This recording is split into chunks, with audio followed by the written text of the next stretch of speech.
हिवाळी अधिवेशनातच विधान परिषदेच्या सभापतींची सुद्धा निवड होणार आहे। आज सभापतींच्या निवडणुकीचा कार्यक्रम जाहीर होण्याची शक्यता आहे। शिंदेच्या शिवसेनेच्या नीलम गोरेंचं नाव या सभापती पदासाठी आघाडीवर आहे, तर रामराजे निंबाळकरांचा कार्यकाळ संपल्यापासून मागील 2 वर्ष सभापती पद हे रिक्त आहे। प्रतिनिधी पंकज दळवी आपल्यासोबत आहेत, अधिकचा तपशील त्यांच्याकडून घेऊया। पंकज,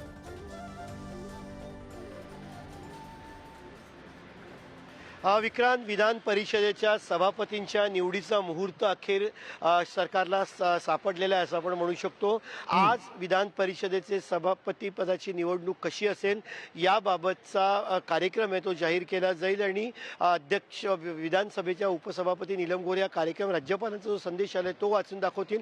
खरं तर रामराजे निंबाळकर यांच्यानंतर हे पद रिक्त होतं, 2 वर्षापेक्षा अधिक काळ हे पद रिक्त होतं।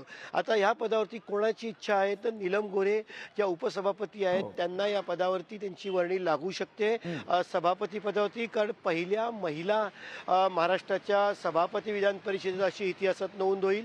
लाडक्या बहिणीला महाराष्ट्राच्या विधान परिषदेची सभापती केलं, हा एक मेसेज सरकारकडून जाईल। त्यामुळे आज कार्यक्रम जाहीर होईल आणि पुढच्या 2 ते 3 दिवसात विधान परिषदेच्या सभापती निवडीची प्रक्रिया जी आहे ती पूर्ण होईल। भाजपाकडनं राम शिंदे यांचं नाव जे आहे ते पुढे येत आहे, मात्र नीलम गोरे यांनाच बढती मिळून उपसभापतीवरून त्या सभापती होण्याची शक्यता अधिक आहे।